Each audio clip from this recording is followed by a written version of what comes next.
I'm not a murderer, but I want justice. Our mission commander, an expert on the inner workings of Camino, was a young bounty hunter named Boba Fett.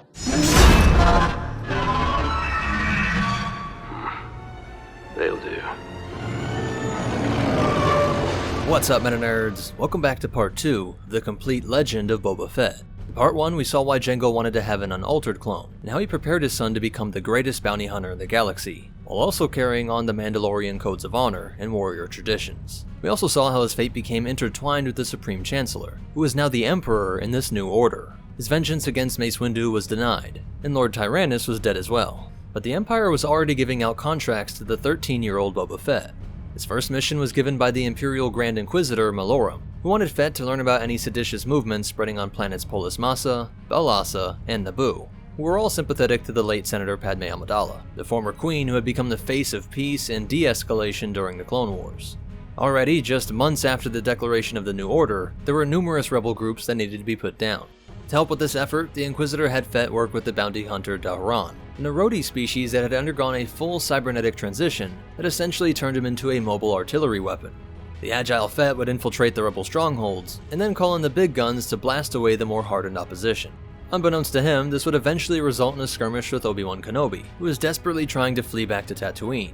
Boba didn't know that the man piloting this ship was the same one that tricked his dad over Geonosis, but again Kenobi would survive a dogfight with the Slave One, this time going on offense and temporarily disabling Fett's iconic ship, buying him time to make the jump through hyperspace. Despite the fact that his target escaped, the Inquisitor was very impressed with the way rebel camps were extinguished, owed mostly to the young Fett's ability to gather intel and develop a plan of attack. He would get contracts like this for the next 2 years, putting us now in the year 16 BBY. And we see that Fett is starting to think of his other role in life, the mantle of carrying on the Mandalorian culture. He felt that with all the hunters he worked with, he was already the best around. To him, the title of greatest bounty hunter had been achieved, and he would attempt to try a lifestyle that he knew his father could have never envisioned, but one in which Jango did grow up in. Boba wanted to settle down and raise a family on his father's homeworld of Concord Dawn. He had fallen in love with another bounty hunter named Sintas Vel. At this time he was 16 years old and she was 18. They were madly in love, the two married and quickly had a child, a girl that they would name Aelin. Jango always wanted Boba to become Jaster's legacy, to honor the man that had saved Jango from the Death Watch raid. So Boba went as far as actually taking this man's name, using Jaster Muriel as an alias, as he entered into the Journeyman Protector Force on Concord Dawn, the position that was not only held by Jaster himself, but also by his biological grandfather. And this was the source of that symbol that would be worn by Boba Fett for the rest of his life. On this Mandalorian world, Fett and his wife felt that they could raise a child in this honorable culture, that prided itself on justice and honor above all else. But this dream was shattered, and Boba would be dealt the most devastating blow of his life. Though he thought nothing could be as terrible as that day in the Geonosian arena, much worse was his betrayal by his so-called Mandalorian brothers. A superior officer within the Journeyman Protectors raped his wife Sintas. When Fett found out who it was, the man was beaten to death.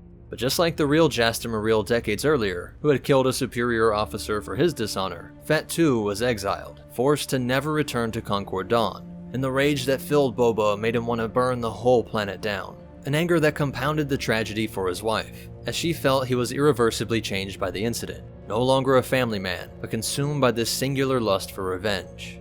They would separate, and both agreed that Fett should never see his daughter again, and Boba would return to the life of a bounty hunter. At one point, Sintas was driven so mad by this abandonment that she worked with another bounty hunter to try and lure Fett into a trap, having pictures of them plastered up in hunter hangouts, knowing he would hunt down the source of these images containing Boba, his wife, and daughter. When Fett finally did track the source down, his wife tried to ambush him, but was subdued without being harmed. Fett understood her anger, but tells her that time will heal their wounds, that they have to move on. Though it should be noted that even 50 years later, we would see that Boba was still haunted by this series of events that destroyed his idyllic family life on that farm. The following 3 years would see him taking various contracts across the galaxy, from assassinations to intel gathering, and even meddling in speeder races. A relatively safe and lucrative gig if you could fix the games and guarantee a winner. Jobs that were most often given out by Jabba the Hutt. But in 12 BBY, it would be back to Imperial service. His work destroying rebel uprisings in those first months of the Empire would have Darth Vader calling on him to help put down the insurrection on Camino. The Kaminoans were a people that had always managed to stay out of galactic affairs, never being under the yoke of any foreign government until now.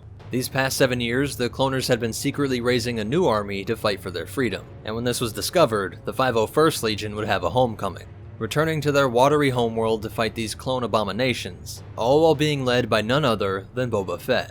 Our mission commander, an expert on the inner workings of Camino, was a young bounty hunter named Boba Fett.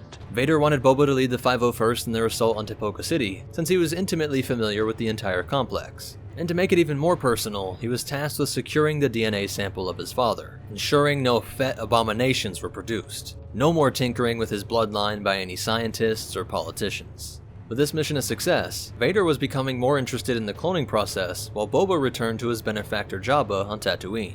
The bounty hunter left after the battle was over. He said something about tracking down a smuggler on Tatooine.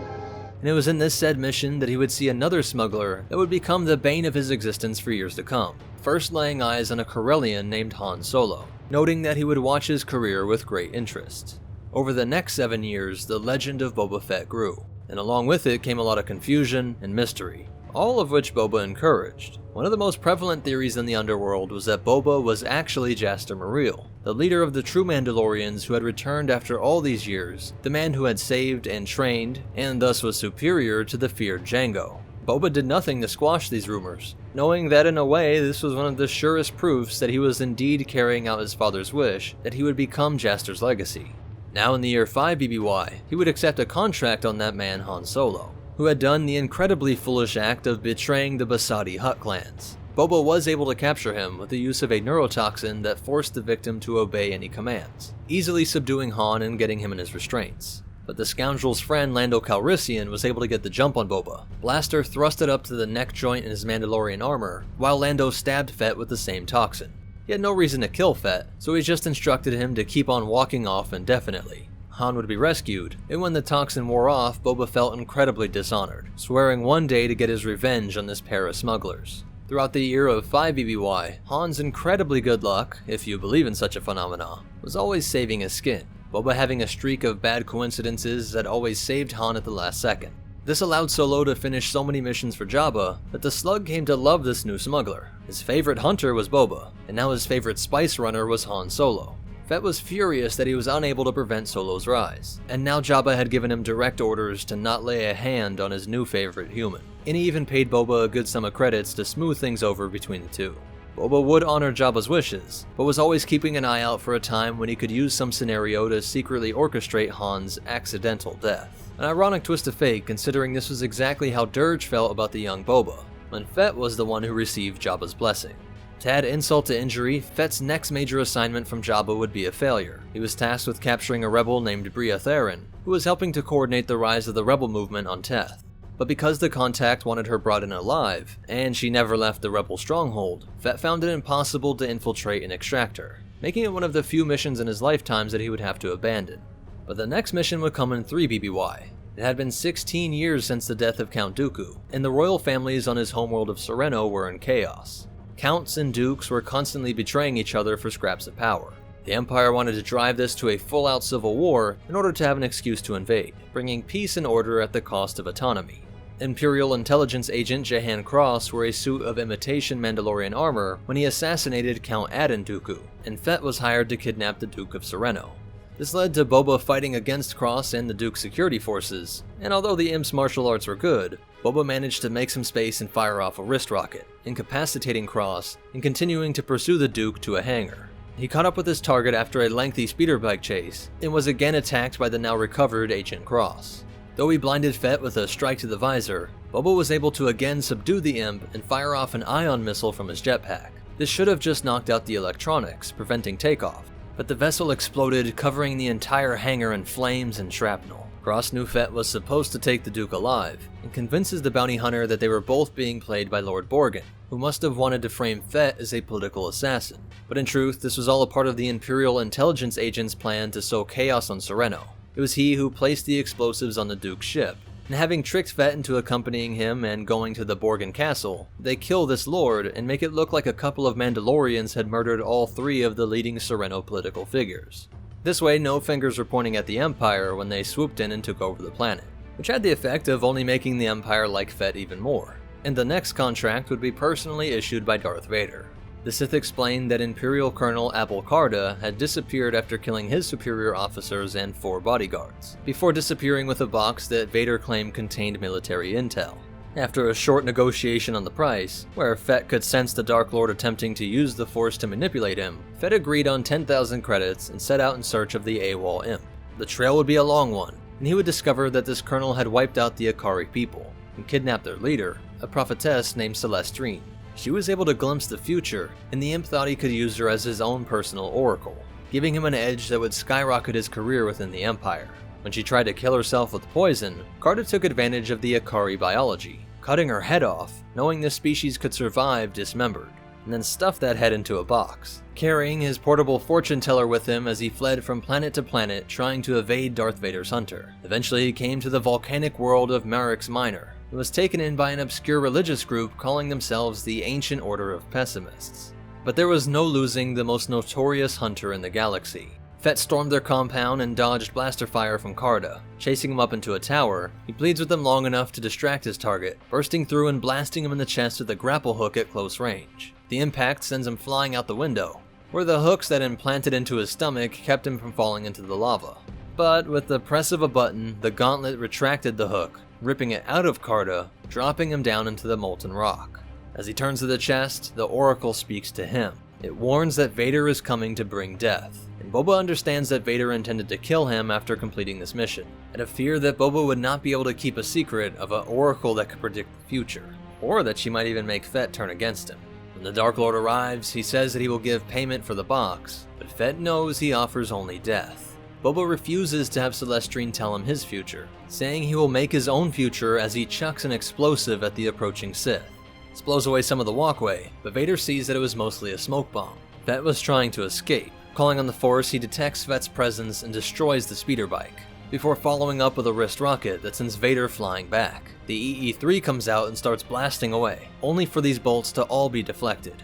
It looks like Fett had been trapped, and he fights to resist the mental infiltration by the Sith, taking the box and stepping back towards the lava. Vader is afraid to lose his Oracle. He races to the edge as Boba steps off the cliff, and as he leans over, he sees Fett with jetpack engaged, Boba aiming down the sights and sending a bolt that hits Vader square in the forehead, knocking the Dark Lord on his back and dropping his lightsaber. Fett hopes this will have proven that he won this battle, that Vader would yield, but he mocks this idea of honor, and calls on the Force to strip the EE-3 and bring Boba to his knees. Vader says he respects this hunter, so he will give him a swift death. But Fett says that they should remain allies. It was only this fortune teller that caused them to fight, and uses the last of his strength to kick the box over the edge, forcing Vader to choose Fett or Celestine, and the Dark Lord cannot let this Oracle burn away. Boba would race to the Slave One, while Vader consulted with his new prize. She warns him of the dangers of peering into one's future, and claims that there are still 2 realities available, one in which the Emperor executes him for becoming too much of a threat, and one where Vader surprises the Emperor, striking him down and taking rule. She also warns that in a moment, he will be hailed by Lord Sidious, and that Vader must kill her to prevent this power from falling into his hands. When Sidious does exactly this, Vader discreetly calls on the Force to cause her head to explode, green ooze flowing out of the box. Back in Slave One, Boba is thinking over this mission, and how at the end he had a chance to kill Vader. But remembering some of the wisdom Jango passed on in his book, there were no credits to be gained by making the entire Empire his enemy. He knew Vader would come to require his services again, and now would respect him as a warrior even more. And besides, he still had the Oracle's jewels that could fetch a great deal of credits. The following year, Boba would take a contract for Black Sun, to kill a lowly criminal named Bendu Fry. When captured, this man hoped to bargain for his life by giving up information on a Jedi that was alive on this same planet. If he could capture a Jedi, it would be one of the best paying bounties in the galaxy, while also satisfying his own bloodlust for killing off these sorcerers. But when he went to the location, he found that this was an illegitimate child of one of the Jedi Knights that was there during the Battle of Geonosis. Just like Boba, this child was made an orphan by the Petranaki arena, and Boba saw that there was no honor in killing this one that shared such a similar fate to his own. Instead, he went back and made sure to kill Bendu Fry. This same year, in 2 BBY, we see Boba's thoughts are on how even though Mace Windu was long gone, his anger towards the Jedi still remained. Minutes later, he arrived at a spaceport to meet with the Mune banker and bounty broker Gillian, who told him that he had something that should interest him, a contract for Connor Freeman. But the name doesn't ring a bell. and the insinuations he was making started to anger Boba. Blaster pointed up the Mune's nose. The banker says that this Connor Freeman had drained his account. An account that had been paying him out for years now, an account that was created for Freeman by Jango Fett. Boba demands to know what relation Connor has to his father, but the banker swears he doesn't know, only that he owed a lot of money to a crime lord named Tayand, an underworld figure Boba knows is insane and highly dangerous. At the same time, Connor was fighting for his life, having been woken up by a hunter trying to arrest him in the cantina, only to be set upon by a whole horde of hunters once he tried to go home. The firefight would last just long enough to allow Boba to make his way to the target, descending on jetpack and stripping Connor of his blaster, before a swift headbutt put him out. As Boba goes to place him in restraints, even more bounty hunters arrive and demand Fett turns him over. There is a brief argument about the bounty hunter code, and Bosk even intervenes, but nothing was going to stop this gang. They demand Boba drop the blaster, and tell him that he has no chance now that he's unarmed, which the Mandalorian-trained hunter thought was such an odd assumption. In a split second, the flames came rushing out of his gauntlet, scattering the forces, and then opened up with his blaster gauntlet, followed by a barrage of mini concussion missiles, and then wrapping them up with the whipcord. Connor would use the battle to try and slip away, but looked back only to see one of the most terrifying sights in the galaxy: Boba Fett rocketing down the alleyway towards him via jetpack. He snatches his target up and brings him above the alley, sending another missile down to take out anyone who might have been pursuing them, before delivering a spray that knocks Freeman unconscious. He would be brought onto Slave 1, where he says that Boba shares his father's face. That wasn't the response the hunter expected, but he understood how this connected to the mysterious account Jango opened.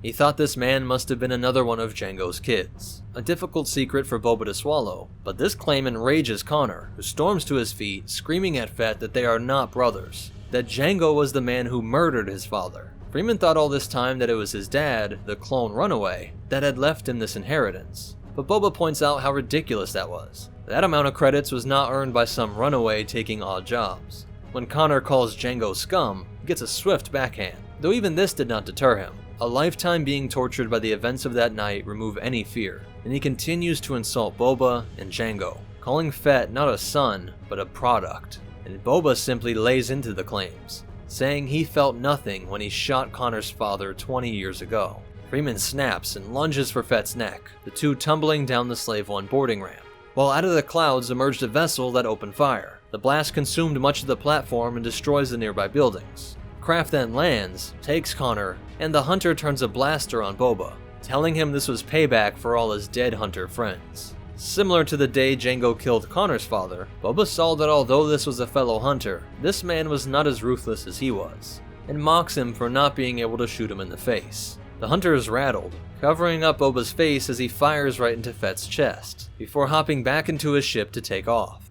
In transit, the hunter would contact a sadist that was hoping to buy Connor and torture him, the crime lord Tayland. But much like Boba, Connor too mocks the man, ridiculing him for not checking to make sure that Fett was dead, most likely because he was too scared to get close to the body, and if he didn't in fact kill him, all he did was make Boba angry. The Mandalorian armor and undersuit were able to disperse the blaster pistol shot, and Fett returned to Slave 1, where we see him thinking to himself about his purpose in life, a life that revolved around his father's death, spending every moment working towards the goals Jango had placed on Boba before he was even born. And his thoughts again culminate in the question that he's often asked himself over the years: how do you make a dead man proud? The crime lord Tayand was eagerly awaiting his prize, but Connor was a sneaky son of a clone, stealing a blaster and killing one of the hunters, and turning on the leader before being snatched up by Boba. They soar away to Tayand's compound, and Connor begs Boba to listen to why he had this bounty placed on him in the first place. It wasn't that he gambled away his inheritance, it was that he made himself so good at sabacc that he was able to multiply his father's, or in fact Jango's, inheritance. He wasn't a degenerate, he had been winning all the games. It's just that the crime lord could not accept defeat. Connor explains that he thought the best thing he could do was to increase his father's legacy, and makes an eerily similar statement to Boba, that he was just trying to make a dead man proud. Boba was shocked at how alike they were, but forces himself to carry on with the bounty. Going into the sadist's throne room, Tayand was about to pay Fett when the original hunter burst into the room, claiming his bounty was stolen, but all dismiss him. Fett had the bounty now, and his reputation was a notorious one, which is precisely why everyone was shocked when Fett asked how much Connor owed, and says that he would pay off the outrageous 500,000 credit debt. Everyone, including Freeman, is stunned by what they just heard. The name Boba Fett had never been associated with philanthropy, but Tayan dismisses the offer, saying he wants to torture Connor for beating him, and when Fett pushes, Connor takes the initiative, understanding that this scary hunter in green armor was at his core driven by honor, that Boba honored his own father's legacy by fulfilling these contracts. And since Tayan had already given Boba his pay, this hunter was free to take another bounty. So Connor puts out a measly 3-credit hit on Tayan, which Boba accepts. The disbelief led to a split second of peace before the room erupts in chaos. And when the madman sees this was real, he screams at Fett that he would not want to have him as his enemy, to which Fett coldly replies, "No, you're a dangerous madman. I have no interest in having you as an enemy." He puts a blaster bolt through his head without a second thought. In a flash, he was on one of the guards, using him as cover as he blasted the rest. While Connor also picks off some and runs to join Boba, who is now peppering a Rancor with bolts just to make it even more angry. More henchmen rush in, and through a wrist rocket, the Rancor's chains are broken. This duo makes it into one of the halls, and Fett gives Freeman a blaster, explaining that they will have to fight the beast, but Connor sees the League hunters zeroing in on Boba, pushing him out of the way and in the process taking a bolt to the shoulder. The move allows Fett to close the distance and blast the hunter in the chest, and now the hunter asks Boba if he can shoot a defenseless man in the face. Boba assures him he can't, but he has a better idea, and straps the last member of the League of Bounty Hunters into a jetpack, waiting for the Rancor to spot them. When it roars, Fett activates the pack and sends the hunter flying into the beast's mouth, missile and rocket boosters exploding, killing the Rancor.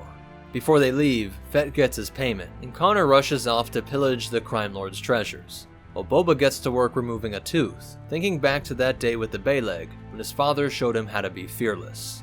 Now just 1 year before the Battle of Yavin, Boba would see the opportunity to realign himself with Lord Vader. While in a cantina on the planet Darguli, he saw as all the hunters rushed to their feet and checked out reports that Vader was being ambushed in the city. Dozens of hunters were trying to do the impossible and bring down the Sith, the Emperor's fist that had been smashing up criminals in every star system. Boba rushes into the firefight, and as soon as he saw the hunters didn't have a chance, he turns on them and starts blasting away, killing several hunters as he made his way closer to Vader, showing the Sith that they needed to trust each other again.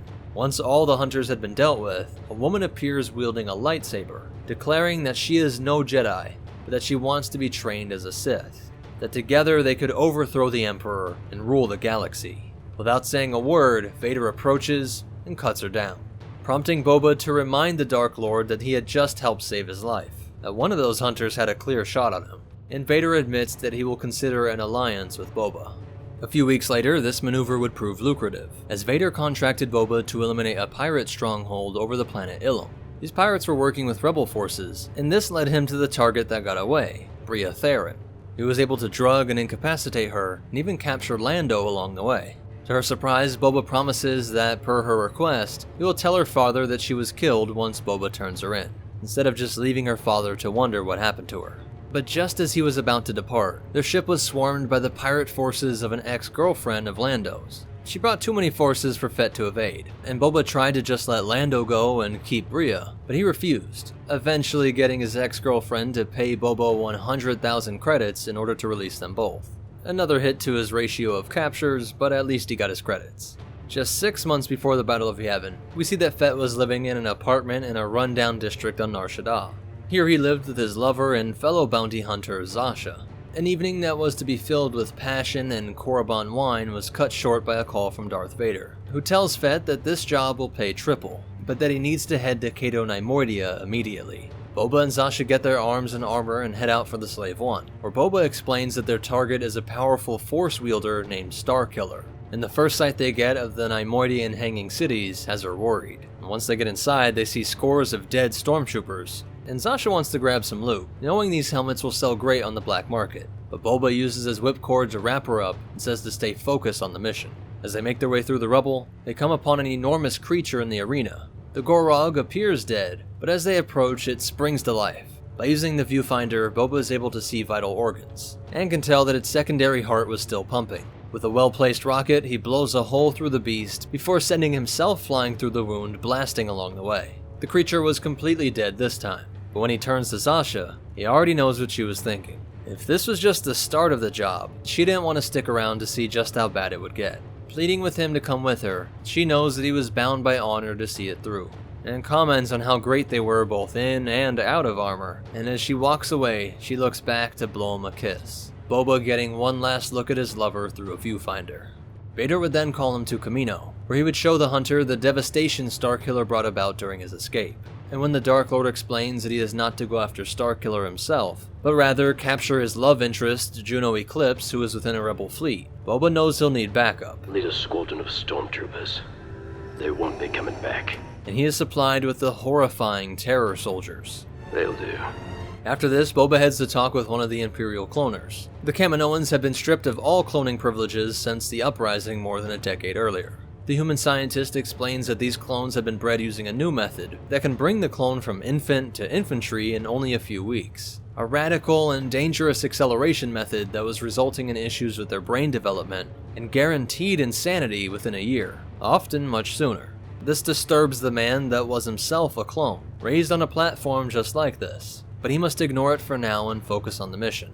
In Slave 1, we see Fett had captured a mechanic and given him some sort of truth serum. To help make some credits on the side, this mechanic would alter the registries and transponder codes of ships, often for those within the Rebel Alliance, and Fett knew he had worked on Juno's ship.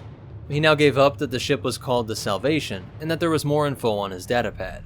With this, Boba is able to track down the Rebel fleet's movements to an obscure sector of the Outer Rim. He uses the asteroid field to conceal himself and the TIE bomber variants, explaining the plan of attack to the bomber pilots and pointing out Starkiller's personal ship. He intercepts the transmission from General Rom Koda, noting the Y-Wing escort and prepping his forces for an all-out attack, saying to deliver the Terror Soldiers to the bridge and to kill anything in their way, except for Juno Eclipse. On this command, the forces fly out from behind the asteroids, ion bombs smashing into the Nebulon B, disabling the reactor before firing their pair of boarding pods. The rebel troops are shaking in their boots as they watch lasers cut through the ship, delivering the monstrous cyborg troopers. When he gets reports of their success, Boba uses Slave 1 to take out the hangar controls and then jumps out of his ship to make the approach via jetpack, easily blasting his way through the hangar and then the corridors to meet up with the terror squads. On the bridge, Juno and her officers are desperately trying to get the ship operational, but it was too late. The Imperial forces blow their way in, and Boba is quick to dodge the incoming fire, and is able to wound Juno, shooting her in the shoulder and telling her that if she wants the rest of the crew to be left alive, she will come with him. Shock restraints are placed on her, as well as an oxygen supply, before he explains that they will do a short spacewalk back to Slave 1. Target in hand, he fires the whipcord at his ship, and they zip over while Starkiller rushes out just in time to see his lover brought aboard. During transit over to Kamino, Juno tries to scare Fett into letting her go, and he calmly says that they will see what happens, but that she does not even know this man pursuing them, that this was not Starkiller, but a clone of the one she loved, that her true love was long dead. She now pleads with him to understand what it's like to have this happen to someone you love, that surely even this bounty hunter had experienced true love. And though Boba dismisses this and walks away, we see that alone in the cockpit he is troubled by his own memories of his family.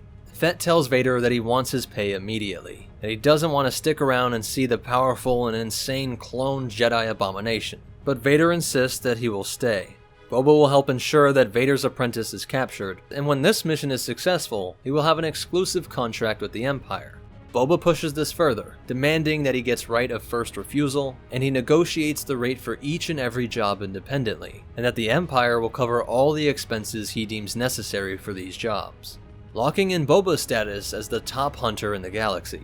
He releases Juno, and when she warns that he is foolish to trust the Empire, he simply states that they will always need a bounty hunter. And either way, he knew where to hide if things went south. Only a few moments later, the invasion of Kamino would begin, the rebels throwing an enormous fleet at the effort of capturing both Juno and ensuring the destruction of the Empire's cloning facilities. Vader explains how well defended this world was, but knows that his apprentice will find a way past them. And on cue, the fragments of a Nebulon B come flying towards the city. Boba would soar to intercept, weaving past the debris and starfighters only for it to prove too much, overwhelming Fett and forcing him back to the platforms, where he is then fired on by Rom Koda and rebel troops. Rushing into one of the buildings, he is set upon by a failed clone of Galen Merrick, a disfigured but still incredibly skilled fighter, that severs Boba's blaster, forcing him to unleash the flamethrower and leap back. This was not enough. Burned but not defeated, the monster rushes Boba, forcing him to send a jetpack missile straight into the clone's head.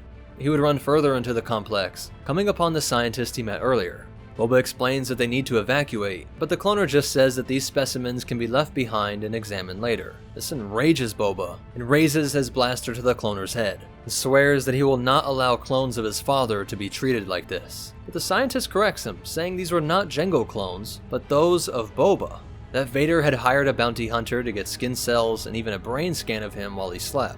These clones were raised with the flash memory technique that would make them all think that they were Boba Fett. As soon as he hears this, he pulls the trigger. Remember back to the time when Boba was just a boy, and outraged at any insinuation that he was just like one of those thousands of other clones, screaming at them that they were not his brothers. And knowing these clones would all suffer from insanity and suffer a horrible death upon a short, painful life, he flies around the facility setting the entire thing ablaze, boiling the clones to death and ending this twisted project. By the time he gets back outside, he sees Vader confronting Starkiller, and before he can take the shot, Boba is attacked by Ram Koda and his men. Despite the numbers, the Mandalorian trained warrior eliminates all of the troops in a few seconds, and beats the general down to the floor. The rebel calls out to Proxy, the combat training droid that contained a full realism hologram that allowed him to mimic anything in his database. Seeing this was Boba Fett, he thought he had just the image that would give him a psychological edge. Boba is shocked to see his father flicker into existence. Boba would be forced to try and kill this mirage of his beloved dad. Brutal combat that utilized punches, headbutts, and blaster bolts, eventually bringing Boba down. The general tried to get Fett to concede, but there was always a trick up the bounty hunter's sleeve, rolling out a sonic grenade, a type of weapon that wouldn't get past his Mandalorian helmet, but which would devastate the rebels and droid. Calling on his jetpack, he secures the high ground and sets up the sniper to take the shot. But as he zeroes in, he hears the conversation between Starkiller and the downed Vader. The man expressing the depths of his pain at all he had lost, and the madness that came with trying to determine what it meant to be an individual if you might just be a clone. Boba thinks the only move for Starkiller is to end Vader, and despite his opportunity at a secure contract, he wanted to see how this one played out. This whole mission was literally too close to home for Boba. He lets Starkiller make the decision to allow Vader to live, and then tracks him as he runs over to the wounded Juno. On the edge of death, they share a kiss, and Boba Fett, the most notorious killer in the galaxy, cannot pull the trigger. He had once tried to love, and in what felt like another life, he knew how maddening it was to consider yourself just a clone. He would let Starkiller have this moment, and would pack up and head to Slave One, still intent on eventually finishing this contract. He knew Vader well enough to know that he would escape whatever pathetic rebel prison he was sent to, and when he was free, Fett wanted to be able to say that he had killed Starkiller, though whatever became of this bounty is still unknown.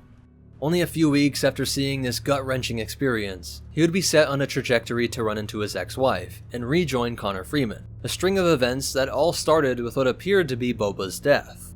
Governor Purton of Concord Dawn had hired a bunch of killers to lead Boba into a trap and kill him. The governor wanted live, video proof of this hit, and used the holo recorders to broadcast it all over the galaxy, celebrating the death of this notorious Mandalorian. Connor would see this in his bar, which he now owned after stealing all those credits from Tayand. He points out to his bartender that the holo looks suspicious, that a Zabrak army captain and storm commandos working together to take out Fett didn't make sense.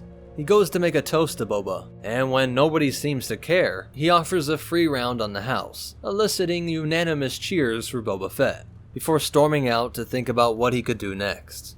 We jump 3 weeks later and see a robed figure on the Zabrak world of Iridonia, a figure who is blocking the way for Captain Cybar. When the troops approach, they get blasted in an instant, and the captain's weapon is destroyed. This figure raises a blaster to the Zabrak's head and demands to know who ordered the hit on Fett.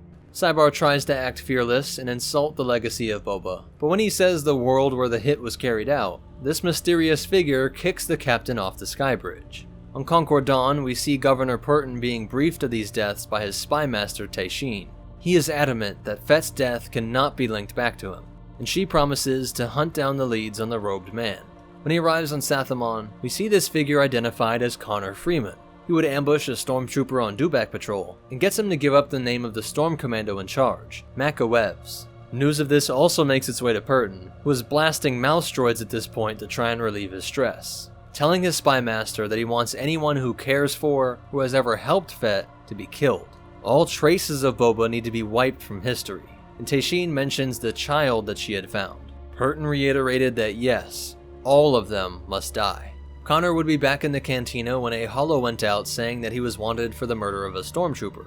Just then, a stormtrooper rips Connor over the counter and drags him out into the streets, only to have the sun blocked out by an enormous craft, which opens up with a laser weapon that creates an enormous explosion and left a crater in the middle of the city. When Freeman comes to, he is looking out through a Bacta tank on the ugly side of Dr. Evazan. The trooper is there as well, and he helps Connor through the shock of seeing that he had lost an arm in the explosion. Connor wants to know who this trooper is and why he saved him, but is urged to keep quiet. Once away from the dock, the helmet is removed to show Boba Fett was very much alive.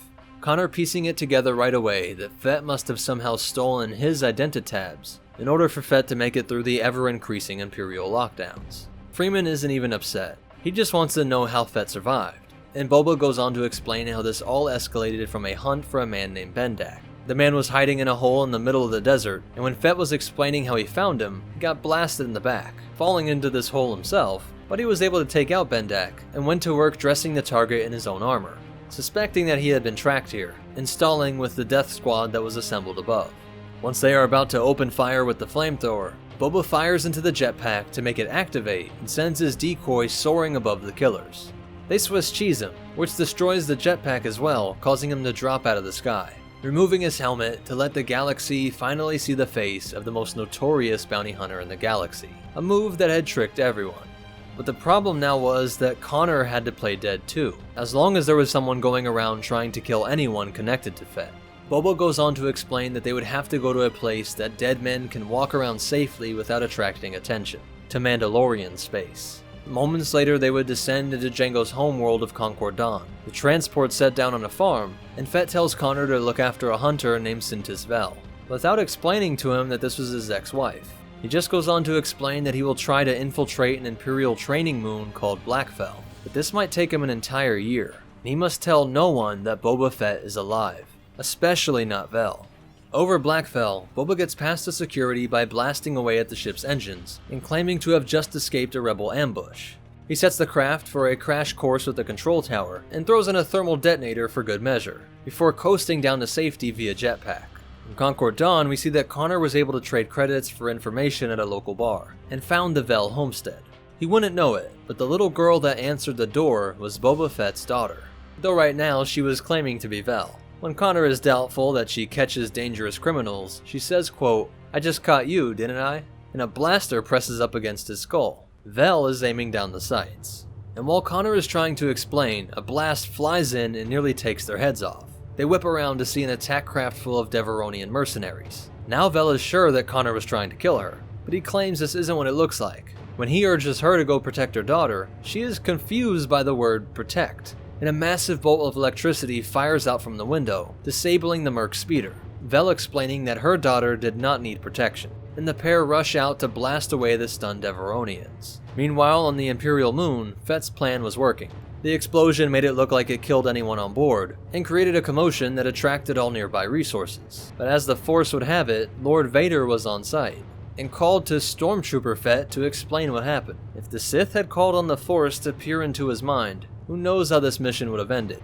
But luckily, Vader didn't think twice about the rank-and-file stormtroopers, and with the explanation, he sends Fett on his way. He finds his mark coaching stormtroopers in some sort of fight club. Captain Awev sees through Fett's claim that Vader has summoned him, and calls out Boba for wearing the armor of a trooper he knew personally. The captain orders his men into formation, but Boba is not impressed. He quickly fires on the armory right behind the bucketheads, which sends the bodies flying, and makes sure to lay down next to his target, showing that he was hoping to use the transport to the medbay to kidnap the captain.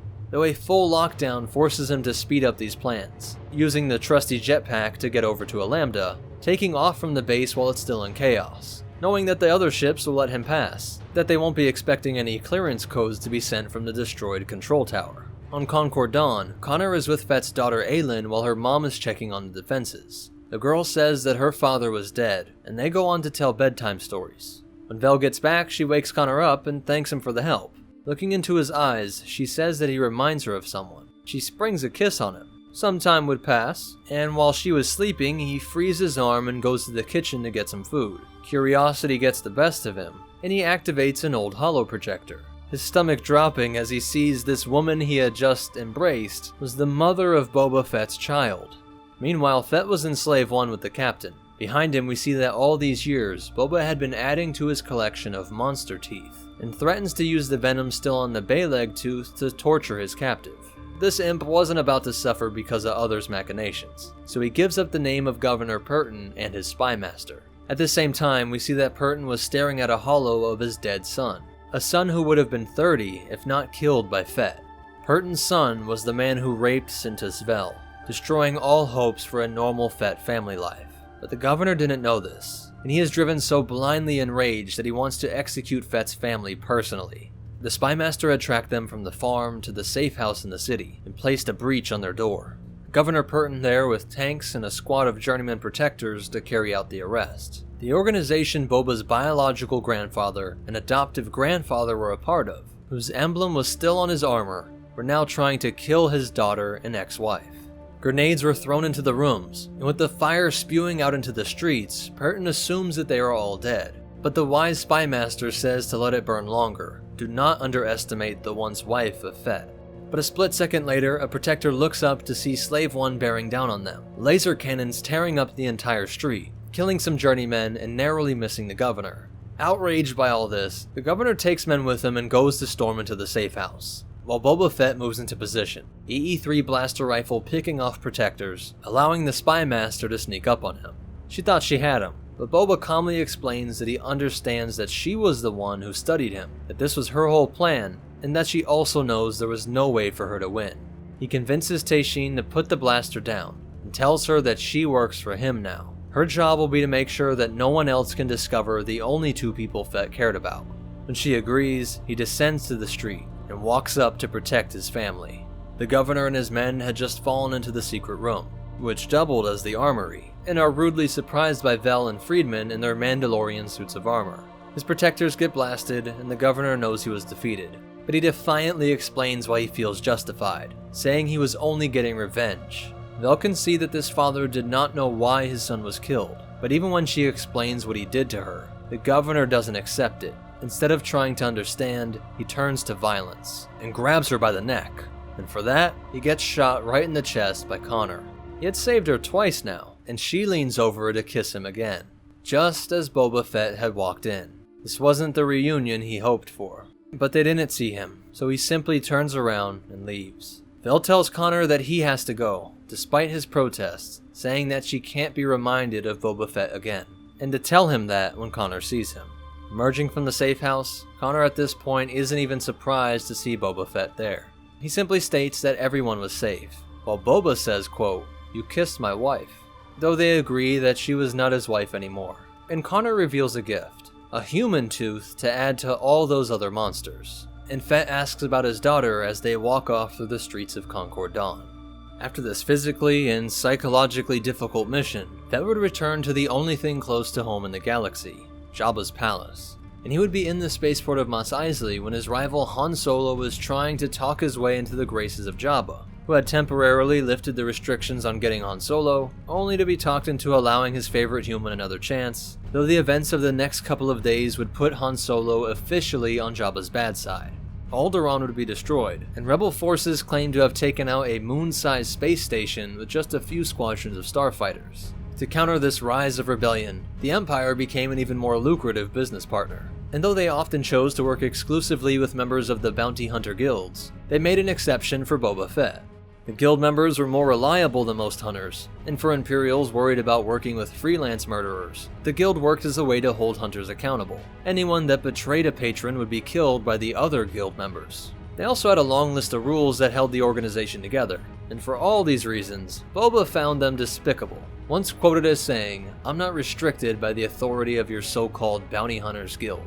I answer to a higher law," referencing his oath to his father and the Mandalorian Code of Honor. Now a being called Kudar Mab'ath was a member of one of the strangest species in the entire galaxy, a sort of organic computing system in the form of a spider and large web that floated out in space. It formed a bounty to find a candidate worthy of tearing the whole thing down, and Boba was the hunter that came through. Luckily for the spider, Fett was more than happy to destroy the codependent Hunters Club, but the job would force him to join the guild first, being under Bosk's father, Kradosk. The old Trandoshan was happy to see Fett's apparent change of heart, and welcomed him into the fold, though the younger generation all found this suspicious. In the first mission, Fett would work with his longtime associate Daharhan, the artillery-firing cyborg that helped to crush the first of the rebel dissenters in that first year of the Empire. They were assisted by Zuckuss and Bossk, but a clan of shell huts killed their target and went on a bloody rampage that dragged all these hunters into the melee. When the dust cleared, Daharhan was killed, and Zuckuss reported that Bossk had fallen as well. Fett worried about how the lizard's father would take the news, but the cold-blooded leader was happy to hear that so many of the hunters had been slain, that their guild was long overdue for some shakeup. Bossk overheard this and snapped into a rage of his own, ripping his father apart with his bare hands. The hunters all turned on each other, mostly split into older versus younger. This civil war was the first part of the Spider's plan against the guild. Fett would then team up with Bossk to hunt down a renegade Imperial trooper. But during this mission, Bossk came to realize that Boba had manufactured this split in the guild, pushing him to kill his father, so he furiously turned on Fett. Zuckuss was able to intervene, but Boba thought he saw an opportunity to take them both out, and confirmed his treachery by trying to get both of these hunters killed, themselves considered two of the most deadly hunters in the galaxy behind Fett. Running for their lives and barely escaping Slave One, Boba took the stormtrooper deserter to Mabat's web, that was just floating out in a remote part of wild space. And when he saw that he was still being chased by the man's renegade Imperial allies, their ability to track him was the final detail that proved to Fett that this spider broker was actually trying to set him up as well. A clever plan to use the top hunter to take out the bounty hunter guild, and then in the process kill off that top hunter. So he set Slave One for a crash course with this web, nearly killing the spider and scattering his Imperial tail. Boba hopped out and demanded payment for his destruction of the guild, but the spider assured him that he was not the one that placed the bounty, he was just the broker. The real person behind this was the Black Sun crime lord Prince Xizor. Boba forced him to contact Xizor and bring him out to this odd web computer structure to discuss his credits. The criminal prince agrees, but when the credits actually came to his account, Fett found out that the other half of this bounty was taken by another spider of this strange species that claimed that he was owed half for the cost of the intel provided. Xizor also paid for the bounty of Vos Aunt the Stormtrooper, but this experience with the assembler spider species left Fett vowing that he would get revenge. But at least that pathetic bounty hunter guild was reduced to ashes. After this, Fett would inadvertently foil an Imperial project that both Vader and Emperor Palpatine took personal interest in. Project Starscream was one of the most secretive projects of the time, which sought to make super soldiers that could defy death. Dr. Evazan was one of the lead researchers, being the galaxy's expert in reanimating flesh. The bounty on Evazan had nothing to do with this project, but Boba caught up with him on the death planet known as the Necropolis. Here Fett would find that the dead were rising, having to fight off armies of reanimated corpses to make his way to the main lab and eliminate the Doctor. Though, as you might expect, the man who had raised others from the dead with his revolutionary serum had pumped himself full of it as well, and Fett had to kill him again. This planet still had a large population of normal living folk, and their leader insisted that these hordes of zombies were the result of an ancient curse, not some new science, demanding that Fett leave Evazan's body there to be ritually buried in order to appease the spirits. Boba doesn't like it, but sympathizes with the horrors these people have been through, saying that if he doesn't get paid, he will be back for the body. But luckily he was able to confirm the kill and get paid, while still leaving the Necropolitans with their symbolic comforts. This mission was followed by a contract that has an ending that is either incredibly cruel or sympathetic, depending on how you look at it. Imperial officer Aaron Harcourt, a man who looks like he could have been a body double for Tarkin, had lost everything he loved. His ship went down years earlier, and Boba was tasked with infiltrating it, blasting through all the Minox and security droids still in place, and retrieving a holo recording. Once he returned it to the Imperial officer, the Imp explains that he had been the scapegoat for the ship's loss, and then he lost his wife. He didn't have the credits necessary to pay Fett, he just wanted to see her message one last time. Knowing that he could not permit this lack of payment, and perhaps sensing that Harcourt did not want to live, Fett blasts the officer after letting him enjoy his cherished recording. From here, it would be back to one of his best patrons, Darth Vader. He was hunting down a pair of Force-sensitive children and a traitorous geneticist, telling Fett that the trail led to the planet Dagobah. Shortly upon arrival, he would be ambushed by an enormous snake dragon which knocked him unconscious. Luckily, he fell into a pit which prevented him from being devoured. Here he was discovered by a small band of beings that were the descendant of a Republic survey team, that team being stranded on this remote world decades earlier. They had all become cannibals, and stripped Fett of all of his gear before throwing him into a cage to be held before preparing him for dinner. Here, Fett would identify those Force-sensitive children he had been tracking, and convinces one of them to let him go. Once free, Fett would fight to reclaim his gear while the cannibals scattered. And while he was chasing them down, he actually ran into the Force cave that Yoda would later take Luke to. He even saw Yoda, but dismissed the old big-eared frog hermit. It's unclear what, if any, visions Fett received in the cave. Perhaps it only interacted with those that were Force-sensitive. He was about to capture his targets, but Vader contacted him with an immediate order to return to him to discuss a new bounty. He received information on the location of the scoundrel-turned-rebel Han Solo, and one of Vader's personal spies had also defected to the Alliance. Fett would be compensated for the work so far, and Solo would help that spy make a narrow escape from the Hunter's search, which took him to the man's hideout on the ice world of Oda. This loss was followed by a contract from another cybernetically enhanced human of the Empire, General Rom Mak, creator of the Dark Trooper project that turned old clones into cyborg killing machines, needed Fett to stop the notorious Rebel Alliance special agent Kyle Katarn. This man was one of the most skilled agents in the entire rebellion, and when Fett ambushed him on Coruscant, Katarn actually knocked him unconscious. His Mandalorian suit of armor absorbs the damage, but provides Katarn with enough of a window to escape, which allowed him to go on to destroy the Dark Trooper project, and would remain as one of Boba's most devastating failures. Luckily, the secrecy of this project itself helped prevent the spread of this news. From here, it was a job of his own initiative. Fett came across a derelict ship that was worth exploring. To help him, he goes down into the holding cages in Slave 1 and picks Sumo, whose bounty would pay the same whether he came back alive or dead. Once they get into the main hangar, Fett spots a casket made of a precious metal, and when he opens it, he sees that it was for royalty. A plaque reading, Volpal, third cousin of Emperor Palpatine. The body was on its way to Coruscant, but something burrowed its way out of the corpse and through the metal coffin. When they make it to the bridge, they see dead bodies covered in boils, and odd wings that are all strewn about. Sumo spots a blaster, and tries to use the distraction to take a shot at Fett, but this was a stupid move. He got blasted in the blink of an eye, and fell into the corpses, exciting the flesh borers to explode out and swarm them both. They can't get to his flesh, but the corrosive liquid they secrete can burn through anything, even Mandalorian armor. He has Slave 1 disengage from the ship, and has to turn his flamethrower on himself to burn them all off, hoping the armor and undersuit weren't compromised. To escape, he would launch himself away in a trash chute, and use his remote command of Slave 1 to retrieve him from space. Once inside the ship, we see that always with an eye towards profit. Throughout all that chaos, Boba had managed to retain the jewel-encrusted crown of the Emperor's cousin. Next, it was back to work with the Empire, being tasked to hunt down a holocron that was created by Bail Organa, which was hidden in the asteroid field created by the destruction of Alderaan, the grim testament to the Death Star known simply as the Graveyard. When Fett emerged from hyperspace, he saw a full-scale battle between Alliance and Imperial forces. He picked up on the location of the holocron, but the powerful Renegade Squadron was being personally led by Han Solo, and they were able to chase away Slave 1 and do serious damage that forced Fett to flee through hyperspace. This enraged Boba so much that he wanted to use his next bounty to make a show of force, to add a little extra infamy to his name. A slicer named Rivo was hoping that his high-ranking Imperial brother could hide him from the bounty hunters after his head. But Bad Mood Boba was truly a terrifying force. Unconcerned with how this might annoy his Imperial contacts like Vader, he decided that he would kill his way through an entire Imperial garrison before he finally reached his target. And to make sure he still showed his face in the right criminal circles, he headed back to his base of operation in Jabba's palace. A great way to pick up on any rumors that Fett was slipping, and eliminate them publicly to ensure that they understood Boba was still the best in the galaxy.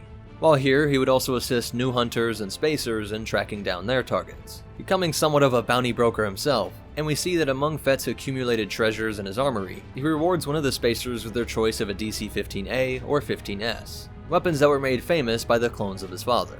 At this time, the Rebel Alliance was still managing to survive against the all-out offensive being launched by the Empire, and to try and turn the entire underworld against the Rebels, Palpatine released the Emperor's Most Wanted list. Bounties of various credit amounts and varying levels of difficulties drew in all notable hunters from around the galaxy. While most went after the mid-ranking Rebel officers that fell right in the best pay-to-effort range, Fett decided to go after Rachi Sitra, who is thought to be the last surviving Jedi Knight. An incredible way for him to honor his father's legacy. Knowing Jango would have loved to see how the Jedi were destroyed by Order 66, imagine if Fett could be the one to kill the final living Jedi.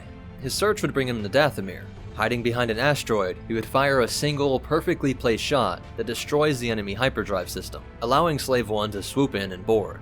This all happened in a matter of seconds, and the Jedi didn't know what to expect, frantically had to ignite her sabers and prepare for defense. But as soon as the airlock opened, a wrist rocket was fired.